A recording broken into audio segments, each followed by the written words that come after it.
Hello again. Last but not least, let's consider our final feature of the NMR spectrum, and that is the shape of the signal. How can we predict? Why am I not being able to blow up? There it is. What information can we get from the shape of the signal? This is also called splitting patterns or the multiplicity of the signal. This is due to the effect of any neighboring protons that a given proton has. And what's going on is, remember, the protons that we're observing, these nuclei, behave like tiny magnets. And so what happens is they have an impact on the magnetic field, the overall magnetic field that is being experienced. And so I'm not going to get into the theory behind that. I'm just going to get into the practical aspect that happens, and what the effect is, what we can predict the signals to look like. The magnitude of the splitting is something else that can be saved for another a more advanced lecture, because not all protons split each other equally. Sometimes we have very large splitting. Sometimes we have very small splitting. The magnitude of that splitting is described as a J value, and that's also known as the coupling constant. Also recall we've mentioned when we talked about OHs and NHs, we said that those typically do not split. That's because they are exchangeable, and so they don't have any impact on their neighbor, and their neighbors don't have any impact on them. And also aldehyde protons. So if you have an aldehyde, that J value with any neighboring protons is typically very, very small. The J value has to do with the spatial arrangement, and because of the arrangement of the neighboring protons, it always ends up being very, very small, just 1 or 2 hertz. So you very often don't even see it. So it appears as a singlet. It appears as a singlet, whether or not it has neighbors. Okay, so what we're going to be looking at is how many non-equivalent neighboring hydrogens, neighboring protons are there. So this is important.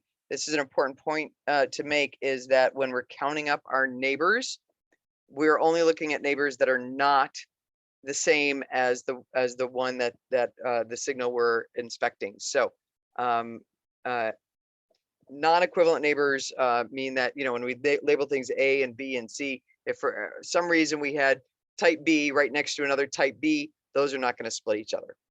Okay, so if I have zero neighbors, zero neighboring protons, that is when my NMR signal is going to, I'm just going to have one peak. We describe that as a singlet. And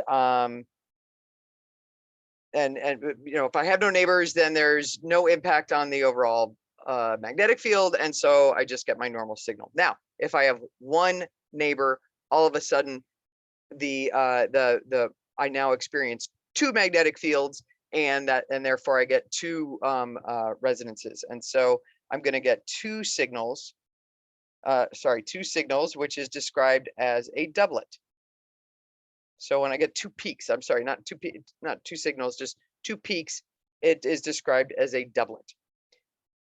And if I had 2 neighbors, then I'm going to have 3 peaks, which is called a triplet. And if you're noticing a little pattern here, is that for n number of neighbors, we end up with n+1 peaks.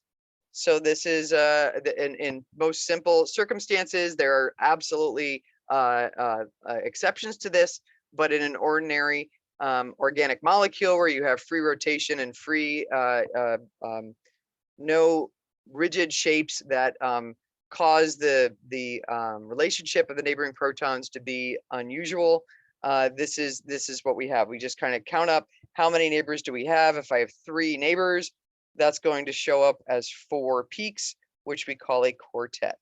And these are going to be the most common patterns that we'll see: a singlet, doublet, triplet, and quartet. And because these are so common, they actually have 1-letter abbreviation. So if you ever just see the letter S, that represents a singlet, D for doublet, T means a triplet, and a Q means a quartet. Okay, so what do these look like in the NMR?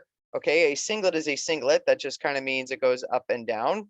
And a doublet is a doublet. You have two peaks and they're roughly going to be equal in height. So, you know, for one peak, we just have one, but if they have two peaks, it's roughly a 1-to-1 ratio. Not always exactly. They might be, one might be a little taller than the other, but it's roughly 1-to-1. When you have three peaks, when you have a triplet, the ratio now is going to be 1 to 2 to 1. So you're going to have three peaks with even spacing, equal spacing between them, but your middle peak is going to be roughly twice as high as your outer peaks. That's what a triplet is going to look like, kind of 1 to 2 to 1. And we have another pattern showing up here because really all we're looking at is a statistical derivation of how many peaks we're going to get. And so we can continue with this pattern here. And so when you have a quartet, it's going to be, again, even spacing, but we're going to have 1 to 3 to 3 to 1. So these middle peaks now are going to be about 3 times as high. Is that 3 times? Maybe I can make it a little taller. About 3 times as high as those outer peaks, and so on. And we're going to continue with this same pattern along with 4 neighbors. If I have 4 neighbors, it's going to end up giving me a quintet, which we have to spell out because the letter Q on its own refers to a quartet. So what is that pattern going to look like? What is the ratio of the peaks? You can see what we're doing here is we're adding these two numbers together to get the number down here. And we're going to have 1 to 4 to 6 to 1, 4, 6, 4 to 1. So again, very small outer peaks and then a big inside peak and then a really, really big middle peak and then another one and then back there, assuming those are a little more equal than I drew. So what we're always going to have is in the middle, we're going to have 1 or 2 tall peaks. And then we're gonna and then we're gonna have smaller ones, and the outside ones, you know, are always, you know, will be really, really tiny as we get more and more splitting, because that's always, that ratio is always 1 compared to the others. And so if it's a quintet, if it's an odd number, we're gonna have 1 tall peak in the middle. If it's an even number, we're gonna have 2 tall peaks in the middle. So that's something you can kind of look for if you're trying to decipher, you know, how many peaks do I have total? Okay, and this pattern continues. If we had 5 neighbors, it would be called a sextet because we have 6. And if we have 7 neighbors, it would be called a septet, and so on. So this would be 1 to 5 to 10 to 10 to 5 to 1. So look at that. Those outer peaks are just 10% the size of those 2 tall inner peaks. So sometimes those outer peaks are so tiny you can't even see them. So we just kind of have to know they're there, etc. Okay, so this is known as the N+1 rule. It could be generally applied to most organic molecules, but for sure we will see exceptions to it as well. So let's see what it means to be a neighbor. Let's see if we can apply this to some examples. And because this is our last component, we can actually now predict a complete NMR spectrum for a given compound. And what's it going to look like? We could even sketch it. We could just write it out and describe it, or we could even sketch it. Okay, so let's start with this one. We have, first of all, how many different types of protons do we have? How many different types of protons do we have? That's where we're going to be looking for chemical equivalents. And this molecule has no overall symmetry or symmetry by rotation, other than just the 3 protons on this methyl group, the CH3, all being equivalent. Those are all homotopic protons. So this would be type A. And we can kind of go in any order. It doesn't really matter where we go. This CH2 would be type B. This CH3 would be type C. This other CH3 would be different from the previous CH3, so we'll call that type D. And this last proton, the CH, will be type E. So we're going to get 5 signals: A, B, C, D, E. All right, so what can we do to describe the signal?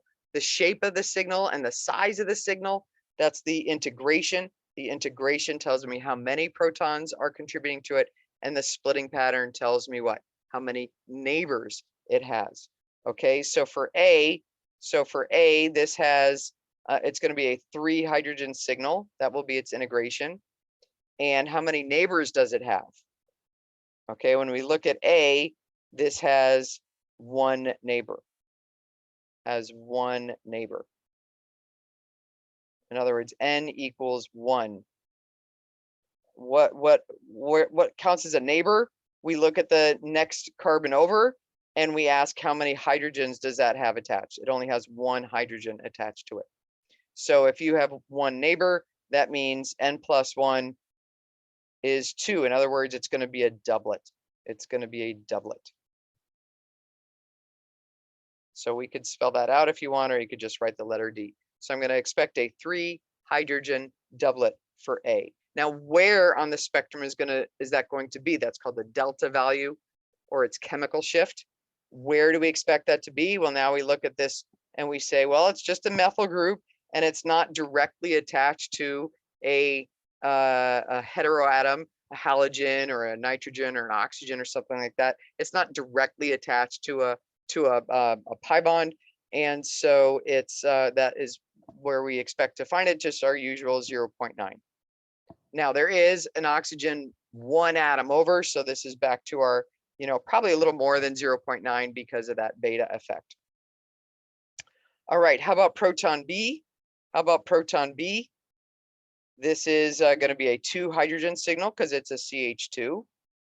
And there's only one instance of type B protons here, so those 2 hydrogens will contribute. Now, how many neighbors does it have? How many neighbors does it have? What we need to do is look at both directions, and this is where we can total them up and apply the N plus 1 rule. It has 3 neighboring protons over here and 1 neighboring proton over here. It has a total of 4 neighbors. B has 4 neighbors. Just going to add that note here so we can see where this came from. 4 neighbors. So what would we call that? 4 plus 1 means it's 5 signals. That's called a quintet. That's called a quintet. Okay, and where is a random CH2 going to be? Okay, we're still back up around 0.9, but remember, a CH2 is going to be a little higher ppm than a CH3, and a CH is going to be a little higher still. So, our generic value for a random CH2 group will be a little higher than for the methyl. So let's say 1.3 as our guess. 1.3. And yes, we have an oxygen not too far away. So I wouldn't be surprised if maybe that was 1.5 or something like that. Because they're slightly down the chain, we have an oxygen atom. Okay, how about C? How about C? It's going to be a 3 hydrogen signal for that methyl group. How many neighbors does it have? How many neighbors does it have? So we look at the carbon attached, and those are our neighboring protons. So C has 2 neighbors. 2 neighbors. What does that do to signal C? It splits that signal into a triplet. It splits it into a triplet. All right, and where is this methyl going to be? Now we're pretty far, we're getting further and further away from that attached oxygen. So this is one that I would expect to be somewhere around right around 1.9. All right, fantastic. What's left? How about D? D is another 3 hydrogen signal. Okay, how many neighbors does it have? Well, if you're attached to an oxygen atom, you're never going to experience any splitting. Even if this had a hydrogen attached, remember, the OHs typically don't split with any neighbors, and so we don't get any coupling there. So as soon as you see an oxygen, that kind of cuts off any coupling that you might have, any splitting that you might have. So we're on that side. So if you have 0 neighbors, then N plus 1 means there's just 1 peak. In other words, it's a singlet. It's a singlet. So we call it a singlet when there is no splitting. No splitting. And what do we expect for a methyl group that is attached to an oxygen? What's our magic number? Remember that oxygen is so electronegative. Where does it come? All the way at 3.8. Really going to be obvious when we have CHs that are attached to an oxygen atom. So so somewhere around 3.8, again, might be 3.5, might be somewhere around there, but it's going to be close to that area. It's not going to be 2.8. It's not going to be 1.8. It's going to be somewhere around 3.8. Okay, and finally we have a CH. We have a CH, and this is and so actually let me point this out for this one, that the proton type D was attached to oxygen, not attached to oxygen, alpha to oxygen. So it's still a CH, but that carbon has an oxygen directly attached. And we have that same situation for E. For E, this is also alpha to oxygen. That CH is directly attached to the oxygen. So when you have a proton on a carbon and also on that carbon is an oxygen, that's when we get our 3.8, hugely partially positive. Okay, and how many neighbors does it have? How many neighbors does it have? None on the oxygen side, but over here we have 2, over here we have 3. This has a total of 5 neighbors, 5 neighbors.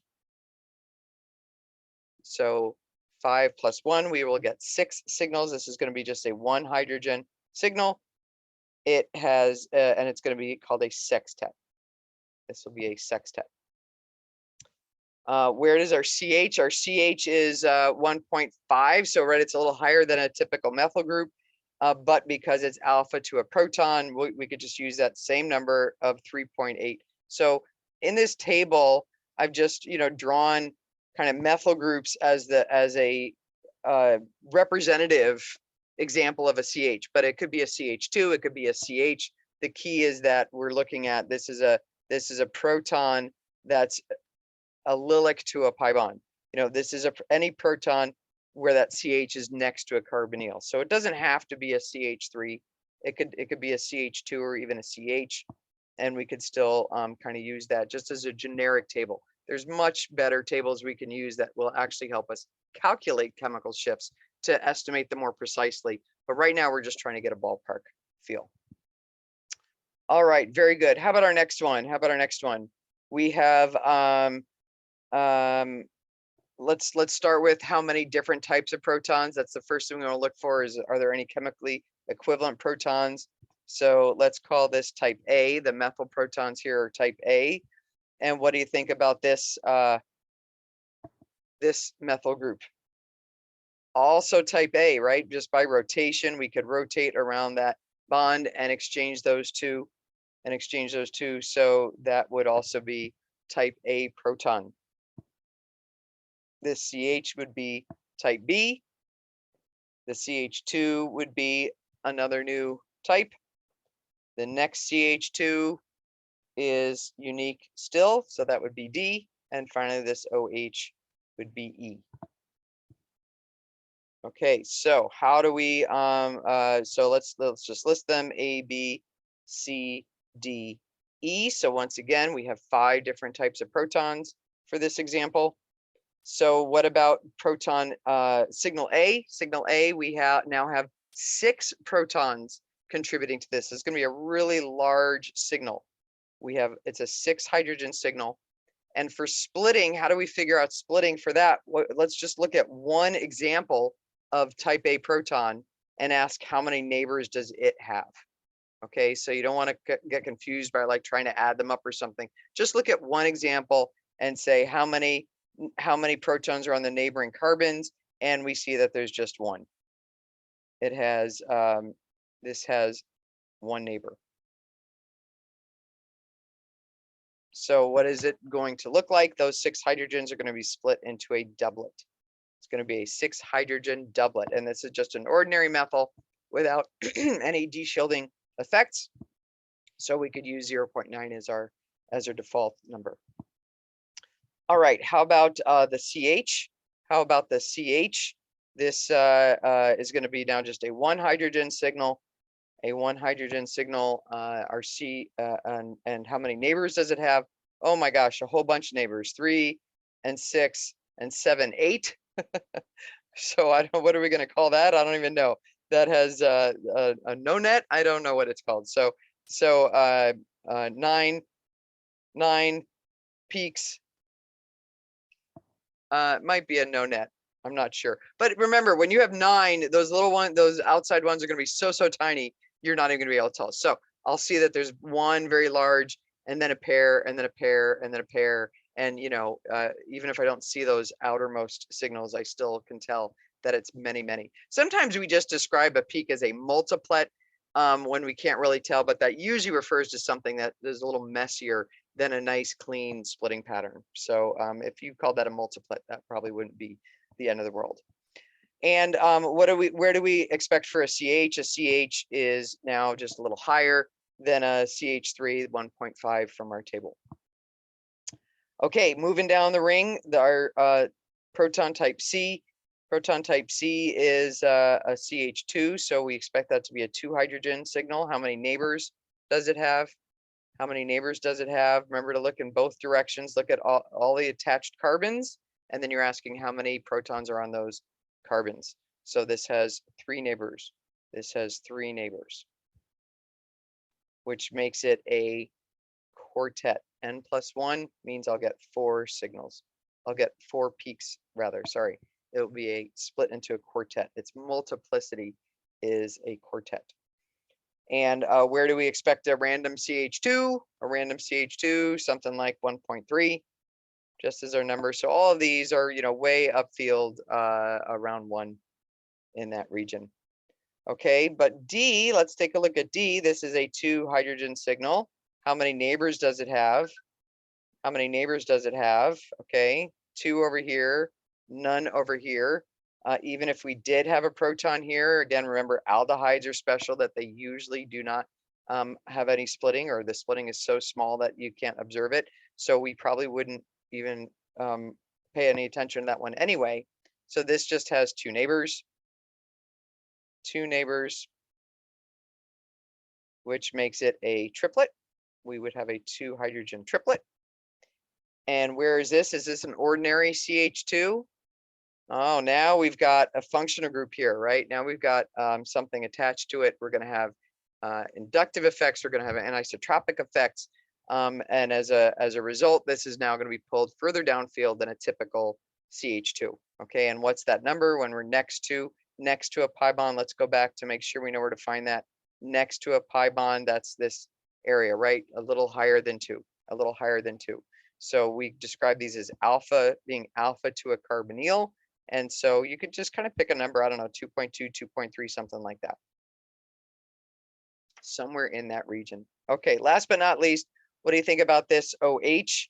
This OH, it is going to be a 1 hydrogen signal. Remember, when we have a proton on an oxygen or nitrogen, that's typically going to be a broad singlet. So not just a singlet, but very often it's going to kind of be kind of spread out, more like a lump, especially this kind of functional group. It's more like a lump. What is this functional group? This is not an alcohol.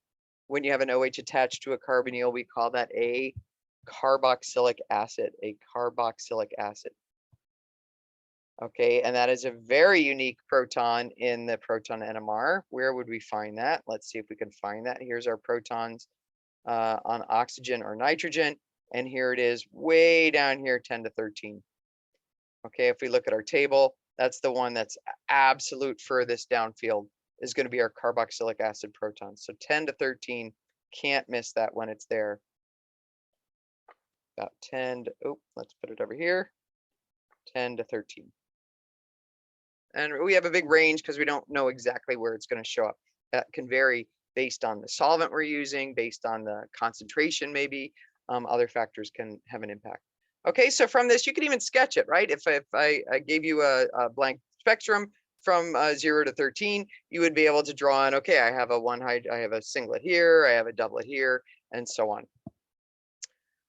Okay, let's do one last exercise. And again, maybe you can try this on your own if you want to pause the video and see if you could do this on your own. I have an NMR spectrum. Let's look at our first spectrum and see if we can just do some matching. So this is kind of the simplest example here.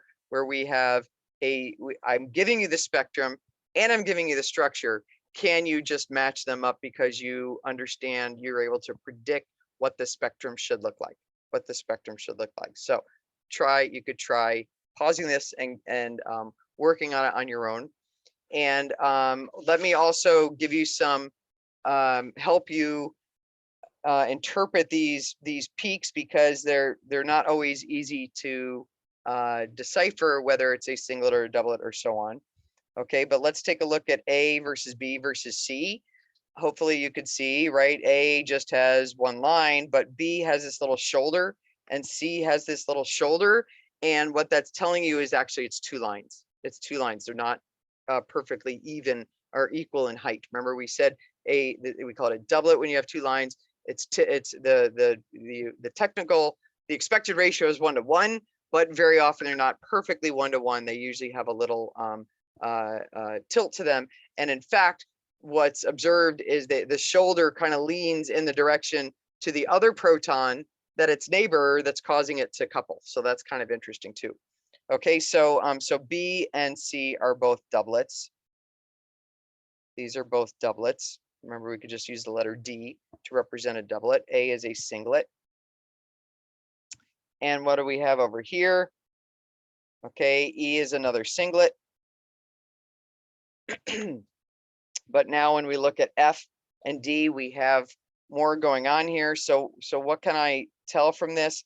F, I have two small peaks on the outside and one tall peak in the middle. Roughly, you know, that's roughly twice as large as the outer one. So that 1 to 2-to-1 ratio of those three peaks, that is a characteristic of a triplet. So we can kind of use that to help decipher a signal when we can't tell exactly what it is. And this again is not the best printout, but I can see I have one little peak and then maybe two in the middle and then one little peak out here. So this now looks like I don't have one tall peak in the middle. Looks like I have two tall peaks in the middle and then two on the outside. So this is now you know, roughly 1 to 3-to-1 ratio here. This is a quartet. So we can make sure we know exactly what the splitting patterns are here. All right, so can we match these up? What do you think is going to be the one that is way far down here at 10, right? That's a really characteristic. That's one that's should be pretty obvious to us. What's the one that's going to be the furthest downfield? We have an aldehyde.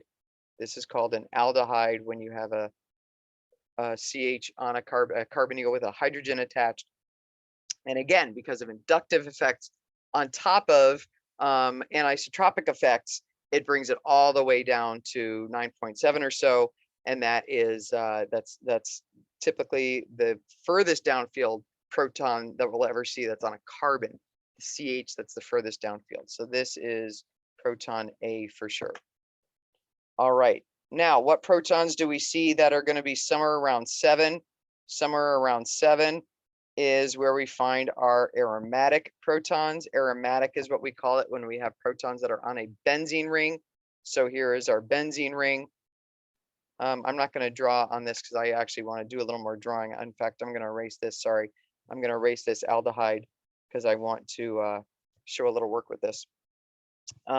So notice I didn't show the integration on this spectrum. We don't even need it in this case.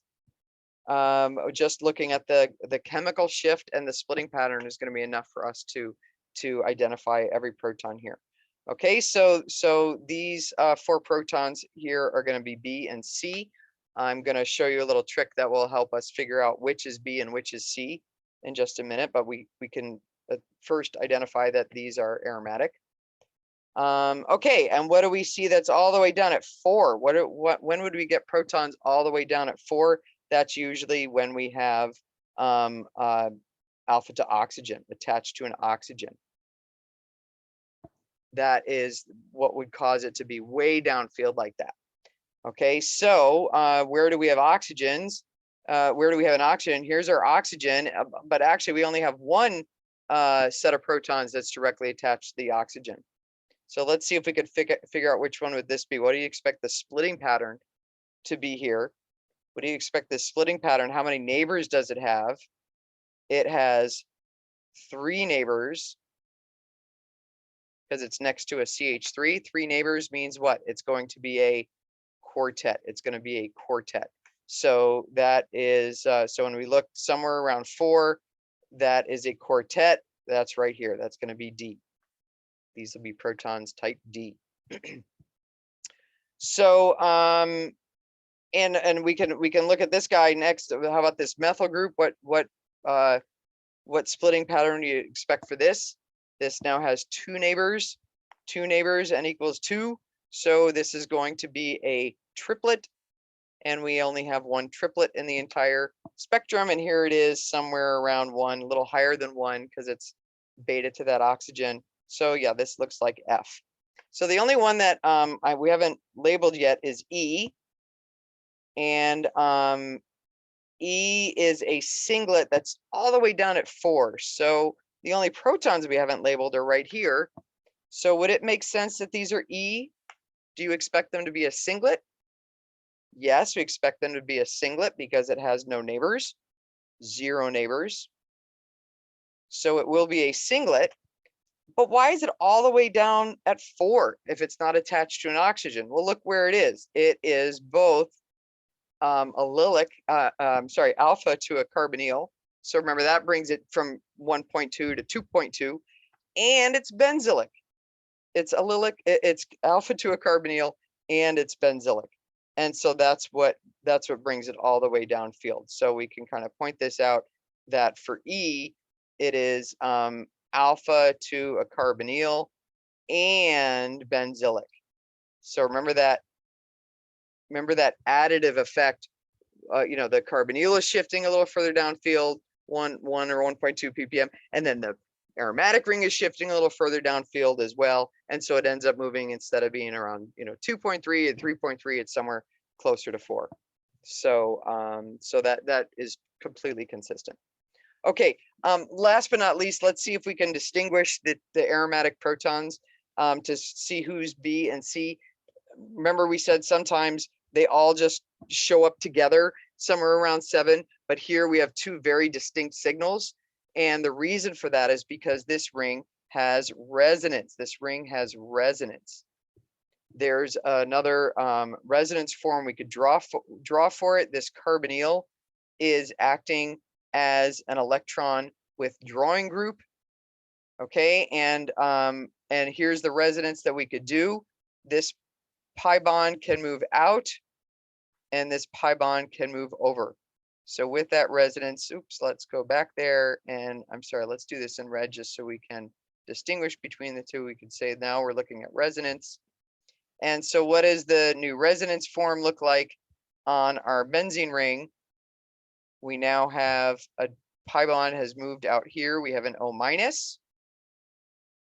and we have a plus in the benzene ring.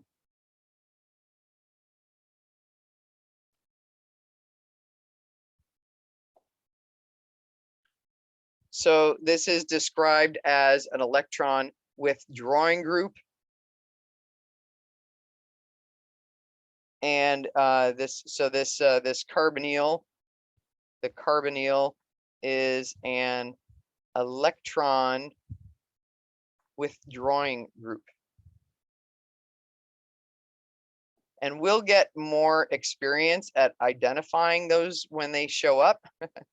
Right? Certain groups are going to have resonance with the ring that are electron donating groups, like if you have a lone pair and a allylic lone pair, or if you have a carbonyl like this, that's something that's an electron withdrawing group. And so now that we see that resonance occurs, what do you think about this site here? This particular location on the benzene ring, this has some partial positive character. It has some partial positive character because of that, because of the carbonyl electron withdrawing group. So what does that do to its chemical shift? It's going to have a higher ppm because it's de-shielded. Remember, if you're more electron deficient, you're going to have a higher ppm. Okay, so that's true of this carbon. And remember, this carbon, when you continue doing, there's additional resonance forms you could draw, because I have a allylic carbocation here. So I can move the carbocation to this position, and then it'll be allylic. I can move the carbocation to this position. If you draw out all those resonance forms, you'll see that both of these protons are electron deficient because of that resonance. So these two protons have that partial positive character here. So which do you think it's going to be, B or C? The one that's in that position, that's going to be proton B. These are going to be B, and these are going to be C. So you know, again, depending on your experience and how much work you've done with resonance, you might be able to pick that out. But eventually you'll be able to see that a little more easily. All right, fantastic. Let's do one last example. This one is pretty straightforward. Again, see if you could try this on your own. Let's pause this and see if you could do this on your own. I think that would be a great exercise. And let's assume that you just paused it and came back, and you could check your work, Let's do that. We have, let's see if we can predict what these are going to be, right? This should be a singlet. This should be a singlet around 2.2. Around 2.2, we're expecting a singlet. So do we have that anywhere? Oh my gosh, look at that. Perfect. Perfect. It's like I drew this NMR on my own right there around 2.2, and it's a singlet. So that is going to be protons D. Okay. For our next one, how about on this end? What do you think about that end? That's going to be another singlet. It's going to be another singlet, but where do you expect this one to be? It's next to an oxygen. So this is now going to be all the way down at 3.8 as a singlet. Do we have any singlets that are way near 3.8? Well, this one isn't quite that high, but sure enough, look at both of these guys. These are, I can kind of guarantee these are, you know, the ones that are furthest downfield are the ones that are attached to oxygen. These are CHs that are attached to oxygen, alpha to oxygen. So that is going to be the singlet is going to be the CH3, and so that is B. And where is A? Which protons are A? We also have these that are attached to oxygen. So again, our number from the table is 3.8. And how many neighbors does it have? We're not going to go through the oxygen here ever. So it just has two neighbors. We're expecting we don't have a integration on these spectra. So it would be a 2-hydrogen signal, but we don't have that information here. So it's just going to be at 3.8. We're going to see a triplet. And so once again, here it is, not quite that far downfield, but certainly that is a triplet that's above 3. So that is proton A. And how about our last two? Which one do you think is going to be a little further downfield? They both have, you know, this one is benzylic. This one has a little further away. It has a carbonyl, a little further away as an oxygen. So you know, notice no one is all the way down here at 1. They all have some kind of de-shielding effect from groups that are around it. But we can look at our splitting pattern to distinguish between the two, and then also the fact that this one is next to a carbonyl. These are alpha protons. So this is what we expect back to our 2.2 or 2.3. And so we expect that one to be further downfield, and its splitting pattern would just be the triplet. So that looks like it matches up with C. And this last one must be E. Does that make sense that it's E? What how many neighbors does it have? It has 2 over here. Sorry, I should have drawn in these hydrogen atoms.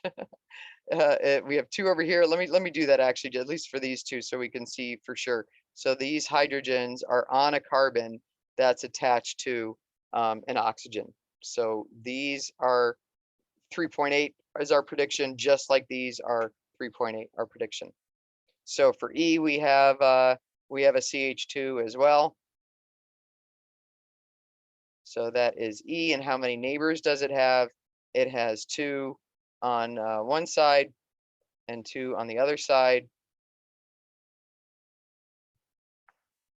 And so it has a total of 4 neighbors. So what do we expect? We expect a quintet here. We expect a quintet. Does this look like a quintet? Sure does, because we have that one tall middle peak. So we have 1 and then 2, 3 and 4, 5.